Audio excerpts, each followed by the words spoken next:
I'm not a colorist, and if I'm honest, I don't want to be one, but as an occasional solo filmmaker, I can't always afford to hire one. I just need my footage to stop looking like digital plastic and start looking like a textured, handmade movie without spending hours and hours on curves and nodes. I've used a lot of film and emulation tools in the past, different LUTs, different things. Dehancer stood out because it gives me really good results. This video is not sponsored. They did give me the software to review for the last couple months, but I told them up front, if I don't like it, I'm gonna say that.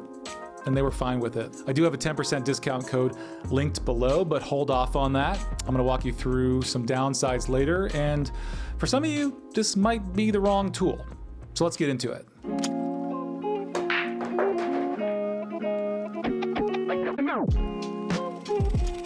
I'm using Final Cut 10, but it works with all the other platforms too. First, I would not drop this plugin directly onto your clips. It's pretty processor heavy. I would suggest using an adjustment layer above your scene. This lets you grade the whole scene at once and toggle it on and off easily to save some processing power. Now, the first thing you want to do is tell Dehancer what kind of camera you are using. This clip is shot with a Canon C70, so I'm going to turn on this adjustment clip, and you'll see up here that you can choose camera, go to Canon, and then C70. I believe it was the C-Log Cinema Gamut. So that's your starting point. All right, let's go back over to this first image. Unfortunately, my DP shot this on the Arri Mira, which they do not have. Dehancer, if you're listening, we got to add the Arri Mira on here. So as a workaround, what I'm going to do here is actually go to Rec 709. At this stage, you can see I've got some basic, don't let these waveforms scare you. It's just a little parade of RGB, and 100 is clipping, 0 is clipping on the blacks. So if you want to, you can do a little adjusting here and get that exposure right. You can mess with the color temperature, all this stuff. If you've shot it right in camera, you don't have to worry too much about that. And I'm also gonna go, also matters what kind of film stock you use, which I'm gonna get to in a second. You can change the tint. Now, let's get down to the film profile, which is the film stock. This is where people kind of freak out. There are like dozens of real film stocks that they use in the world, but I'm gonna make this super duper easy for you. You see Vision 3, there's 4 Vision 3s here. That's literally all you need. The Hollywood standard Kodak Vision 3. This is the most common film stock in modern movies. Almost every modern movie shot on film, from Oppenheimer, even Succession, uses Kodak Vision 3 stock. TV shows like The Bear is shot on digital Sony cameras, but they emulate this specific stock to make it feel rich and expensive, but gritty at the same time. It's a general purpose film stock. Vision 3 is used on, everything you can think of, from The Hurt Locker to Harry Potter and the Sorcerer's Stone to La La Land. It's used in Knives Out, Star Wars: The Last Jedi. It's clean, natural colors. The list goes on and on. The number here is the ISO, which it's the same as in your camera or in still photography. ISO is just the sensitivity of the film. This shot, I'm using Kodak Vision 350, which is the lowest ISO, because I'm in bright light. I don't need a lot of sensitivity. Generally, the D is for daylight stuff and the T is for tungsten stuff. Super easy to remember. And then the number is just the sensitivity. So if you think about it this way, 50 is the brightest light, 200 is a little bit less light, 250D is a little less light, 500T is the lowest light, so on and so forth. So these are the only ones you really need to know. The other one that I would point out that's pretty cool is the Kodak Portra 400. If you're going for this isn't the best film picture to use it on. I actually really like it. It's kind of a little bit more of an Instagram look. It's got a little punchier and a little desaturated, a little pulled on the film development, but That's a pretty cool look too. Other than that, I would just stick to Vision 3 and then experiment as you want to, but don't get overwhelmed because this is literally all you need to know. So 50D, okay. Film development, you know, this just, you can play a little bit with the contrast, the gamma, color separation, color boost. Again, these are things that if you expose it well in the field, you don't necessarily know how to play with, but you know, if you want to, it's at 38, you can bring in a little more contrast here, and you can see my waveforms kind of going up and down. You're just trying to avoid it like going too much above 75 there and not really getting too close to that 0, because then you're clipping. I think I had it at 38. We can fix that clipping bottom part later. But I kind of like that. Film compression, I think this is one of the coolest tools here on Dehancer. So, you know, if you think about film and what it does, it actually can only take so much light before it stops taking light. So in digital content, you get this really ugly, overexposed clipping that happens. And in film, it kind of rolls off and it's softer. So what film compression simulates is how that happens. So if you look at it, this is on, this is off, this is on, so this is off, this is on, this is off, this is on. So you can really see how it just sort of rolls off as opposed to getting that ugly digital clipping. Expanding here is kind of cool. So it's just like sort of, you know, you look at this RGB parade here and you can raise the black point a little bit so it's not touching that 0 and it's not clipping too much. Then you go to print. So in real film, you shoot on a negative, you shoot on one film, and then you print it on another film. All you got to remember here is Kodak 2383. That's pretty much what everything's printed on. It looks nice. You know, here's Cineon. That's really washed out. You got Fujifilm. I love a good Fujifilm look. Kodak is nice and rich.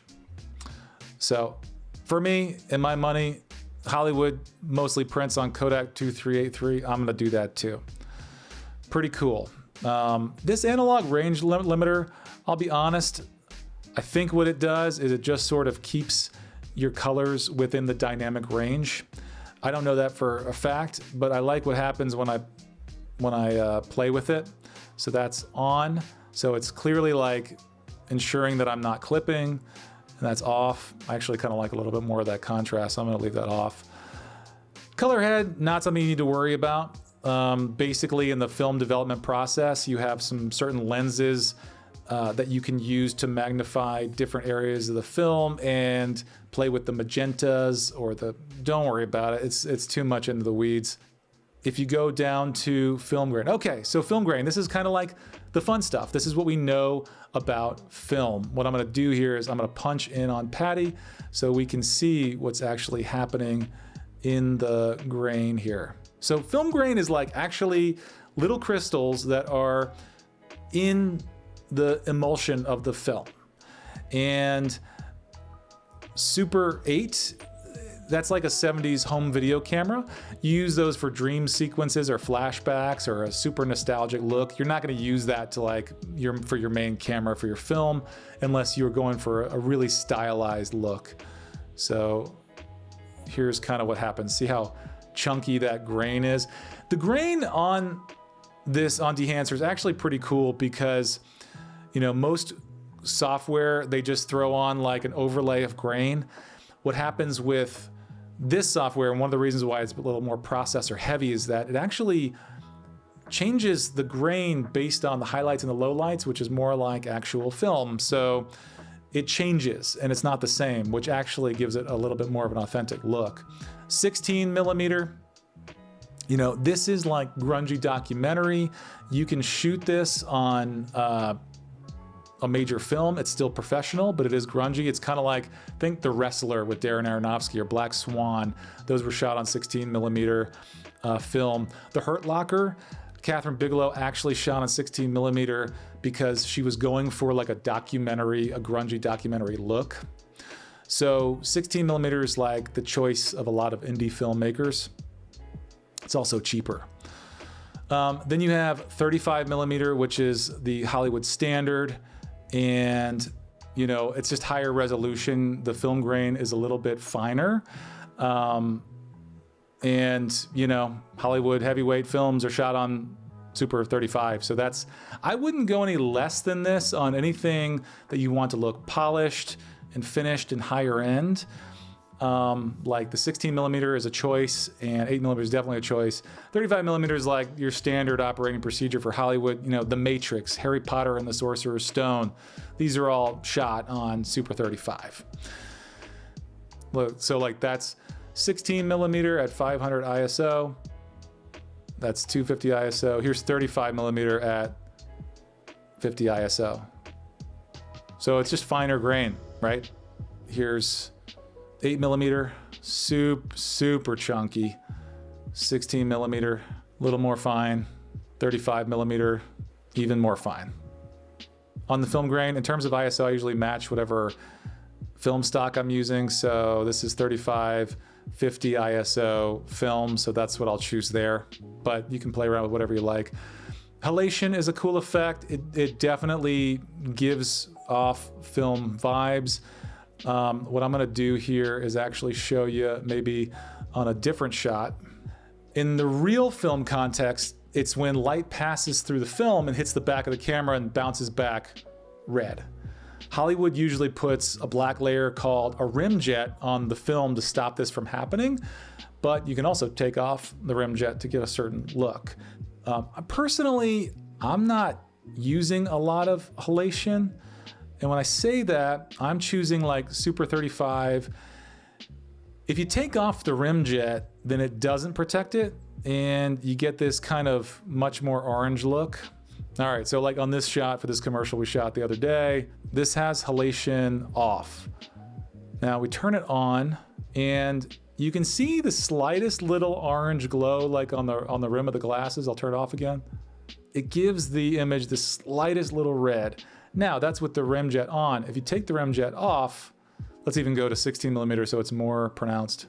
See how orange it is, and like, oh man, you can really see it in there. So like look at this right here, the ear and the back there.